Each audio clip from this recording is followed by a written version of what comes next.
بسم اللہ الرحمن الرحیم۔ رمضان شریف میں 3-4 چیزوں کا خاص خیال رکھنا ہے ہم نے، خاص۔ ایک تو رمضان شریف میں قرآن پاک سے خاص محبت فرمائیں، شہر رمضان الذی انزل فیہ القرآن، خاص محبت۔ الحمدللہ ہمارے ہاں قرآن کے عالم بھی موجود ہیں، حافظ بھی موجود ہیں، بلکہ مسجدیں کم ہوتی ہیں، حافظ زیادہ ہوتے ہیں۔ یہ دیکھ لئے مدارس کی خدمات ہیں اللہ کے فضل سے، قراء بھی ہیں، سب کچھ ہے۔ اب ضرورت ہے قرآن پاک سے محبت کرنے والوں کی۔ ہر نقیب، ہر خطیب یہ کہہ رہا ہے کہ سارا قرآن حضور کی تعریف ہے، کہتے ہیں نا جی، تو چاہیے نا کبھی کبھی رکا آئے محفل سے کہ جناب ہمارا دل کر رہا ہے ہمیں سورہ رحمان سنائی جائے۔ کبھی کبھی یہ رکے آتے ہیں نا فرمائشی رکے، یہ نعت پڑھے، یہ تو جب سب کہہ رہے ہیں یہ حضور کی نعت ہے، سارا قرآن تو کو رکا آنا چاہیے نا، آج سورہ حامیم سجدہ کی تلاوت سنائی جائے، آنے چاہیے نا یہ والے رکے بھی، صحیح کہہ رہا ہوں نا؟ تو خوب ارادہ کریں کہ قرآن مجید سننا ہے۔ ہم کھڑے رہتے ہیں، پاسپورٹ کے دفتر بھی 1.5 گھنٹہ لوگ کھڑے ہیں، شناختی کارڈ کے دفتر میں بھی کھڑے، امیگریشن کی لائنوں میں بھی کھڑے۔ نیت کریں کہ میں نے جم کے قرآن مجید سننا ہے، اور جس مسجد میں پہلی تراویح شروع کریں کوشش کریں کہ ساری تراویح اسی میں پڑھی جائے، اور خاص ذوق کے ساتھ۔ خاص پنجاب میں ایک گاؤں تھا، تو اس میں نا ایک دفعہ ایک بالکل عام سادہ سا آدمی دکاندار تھا، تو اس کا انتقال ہو گیا، تو اس کی قبر سے خوشبو آنے لگی۔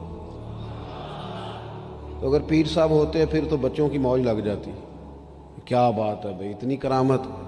عام سادہ آدمی تھا، قبر سے خوشبو آنے لگی، لوگ پہنچ گئے، معلومات کی، گھر تک گئے، کہا کوئی مطلب ٹھیک ہے داڑھی شریف تھی، نمازی تھا، لیکن کوئی ایسی خاص چیز ہم نے نہیں دیکھی۔ تو اس کے گھر والے بتانے لگے کہ نا قرآن مجید نہیں پڑھا ہوا تھا، بوڑھا آدمی تھا لیکن قرآن مجید سے عشق کرتا تھا،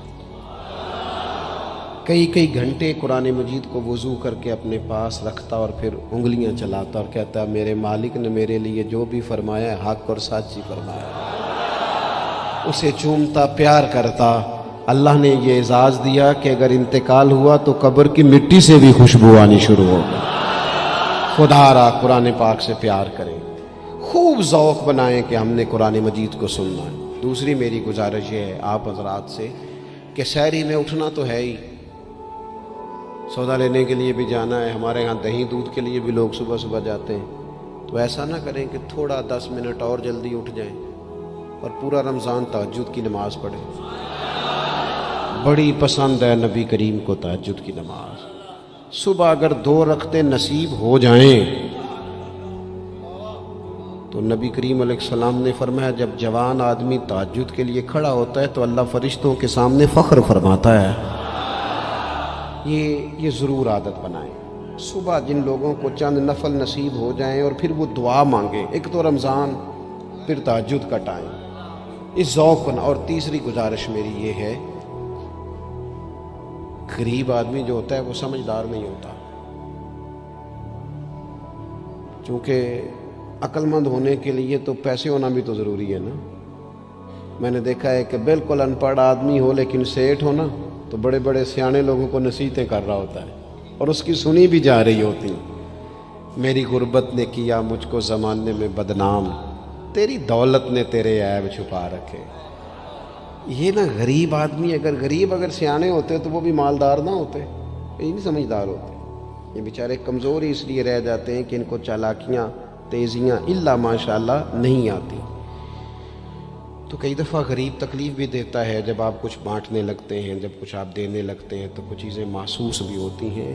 بندہ دیکھ کر خیرات نہ کریں، اللہ کی رضا دیکھ کر کریں۔ ہمیں صحیح حدیث میں اس شخص کا تذکرہ بھی ملتا ہے جس نے آ کے نا محبوب کی چادر کو کھینچا تھا، یہ بخاری میں، اور گردن مبارک پہ نشان پڑ گیا تھا۔ اس نے کہا میں کچھ لینے آیا ہوں، چادر کو کھینچا، تکلیف ہوئی بظاہر، لیکن محبوب نے پھر بھی جب عطا کیا تو مسکرا کے ہی عطا کیا۔ غریب آدمی تکلیف میں ہے، مہنگائی نے آزمائش پیدا کر دی ہے۔ تھوڑے سے امیر لوگ اگر اپنے اخراجات میں کمی لائیں، اگر جو عید پر 6 جوڑے بنواتا ہے وہ 2-4 سے گزارا کر لے، تھوڑا سا اپنے اخراجات کو کم کر کے صرف اپنے رشتہ داروں میں اپنے دائیں بائیں تھوڑی سی توجہ کریں. اور ایک بات کا ضرور خیال فرمائیں، پردہ پوشی بہت بڑا حسن ہے، بہت بڑی خوبصورتی ہے. اگر یہ صدقات اور خیرات اور رمضان میں جو مساوات کا مہینہ ہے اس میں اگر تھوڑی سی نا پردے کے ساتھ، امام ابو نعیم نے لکھا ہے کہ 100 گھر تھا مدینہ شریف میں، 100 تھوڑی سی آبادی ہوتی تھی، 100 گھر کتنا زیادہ ہوگا. 3 وقت کھانا بھی پہنچتا تھا، کپڑے بھی پہنچتے تھے، بیمار کی دوا کے پیسے بھی پہنچتے تھے. کون دے جاتا ہے پتہ کوئی نہیں تھا. پھر اچانک سب کے گھر کھانا آنا بند ہوا تو لوگ پریشان ہوئے، ایک دوسرے سے پوچھنے لگے تیرے گھر کب سے نہیں آیا؟ کہ 18 محرم سے. تیرے گھر کب سے نہیں آیا؟ اسی شام سے. تیرے گھر 18 سے. اب جب سب متفق ہوئے تو پتہ چلا کہ 18 محرم کو امام زین العابدین کا انتقال ہوا. 100 گھروں میں کھانا جاتا تھا پر پتہ نہیں تھا دے کون جاتا ہے. کچھ تھوڑا سا نا کچھ خبریں ایسی ہیں جو حضرت عمر بن عبدالعزیز صبح اپنے خادم کو نا ایک سارے دن کے کاموں کی لسٹ دیا کرتے تھے. تو ایک دن لسٹ دی تو وہ چاہیے تو یہ تھا نا کہ اس پہ لکھا ہوتا تھا کہ 11 بجے محکمہ تعلیم والوں کو بلانا، ظہر کے بعد دفاع والوں کو بلانا، شام کو صحت والوں کو بلا لینا. وہ لسٹ جو دی تھی اس پہ لکھا تھا کہ کل 5000 درود پاک کم رہ گیا تھا، آج زیادہ پڑھنا. وہ فلاں بیوہ کے گھر میں راشن پہنچانا ہے. وہ 2-3 لائنیں ابھی پڑھی تھیں کہ وہ حضرت نے چھین لی، فرمایا یہ تو میری ذاتی ہے. تو مشیر کہنے لگا حضور یہ کم کرتے ہیں، کبھی بتایا نہیں. تو آپ فرمانے لگے کچھ پیسے چھپا کے رکھے ہوتے ہیں لوگوں نے کہ مشکل پڑ گئی تو کام آئیں گے. میں نے بھی کچھ نیکیاں سب سے چھپائی ہیں، قیامت میں مشکل پڑ گئی تو اللہ کے کرم سے میرے کام آ جائیں گے. یہ کچھ میں نے سائیڈ پہ کر دی ہیں جو میں نے کسی کو بتائی. تو رمضان شریف میں ایسی نیکیوں کا موقع ملے گا. کچھ چھپا لیں، قیمتی چیزیں سب کو نہیں بتائی جاتی، چھپائی جاتی ہیں. جو جن کو قیمتی سمجھتے ہیں نا، کروڑوں روپیہ جس کے پاس ہو وہ تھوڑی بتاتا ہے. میرے گھر میں 50 تولے زیور پڑا تھوڑی کو بتائے گا. تو قیمتی چیزیں بتائی نہیں جاتی، چھپائی جاتی ہیں. اپنی نیکیوں کو قیمتی بنائیں، ان کو چھپائیں. اللہ کے حضور دعا کرتا ہوں. یہ حضرت نے بھی اس پر بات کی تھی اور مجھے بھی ارشاد فرمایا یہ جو آپس کی رنجشیں ہیں نا، جب مقاصد بڑے ہوتے ہیں پھر رنجشیں نہیں ہوتی. آپس کی رنجشیں بس ایک حدیث پاک عرض کرتا ہوں، اگر آپ کی سمجھ میں آ گئی تو بات. ہمارے ہاں نا کچھ لوگوں نے سنتوں کو بھی مخصوص کر لیا نا کہ یہ والی سنت ہے. بھئی تمام ظاہری سنن اور آداب پر بھی عمل کریں اور جو باطنی کیفیات ہیں اس پر بھی غور کریں. ترمذی میں حدیث ہے، امید ہے آپ یاد رکھیں گے. نبی رحمت علیہ السلام نے فرمایا اے انس، اے میرے بیٹے، تم سے ہو سکے تو صبح اس حال میں کرنا کہ تمہارے دل میں کسی کے لیے بغض نہ ہو. صبح اس حال میں کرنا کہ تمہارے دل میں کسی کے لیے بغض نہ ہو. اور محبوب فرمانے لگے یہ میری سنت ہے، یہ میری سنت ہے، یہ میرا طریقہ ہے دل کو. اور ایک حدیث پاک میں حضور نے خود فرمایا تھا کوئی کسی کے بارے میں مجھے بات نہ پہنچائے، میں اپنا دل تمہارے بارے میں صاف رکھنا چاہتا ہوں. اپنے دل سے نہ ان چیزوں کو نکال پھینک کے، اور اگر آج یہ چھوڑ جائیں گے نا مسجد کے باہر تو پھر تو رمضان میں ہلکے پھلکے ہو جائیں گے انشاءاللہ تعالی. آنے والا وقت بہتر گزرے گا. اللہ تعالیٰ توفیق عمل عطا فرمائے. وما علینا الا البلاغ. اللہم صلی علی سیدنا و مولانا محمد معدن الجود والکرم وآلہ وصحبہ وبارک وسلم. مالک کریم ہماری اس محفل مبارکہ کو قبولیت کا درجہ عطا فرما. اتنے سارے احباب شریک ہوئے، علماء، مشائخ، کارکن، اللہ تعالیٰ سب کی حاضری کو اپنی بارگاہ میں قبول فرما.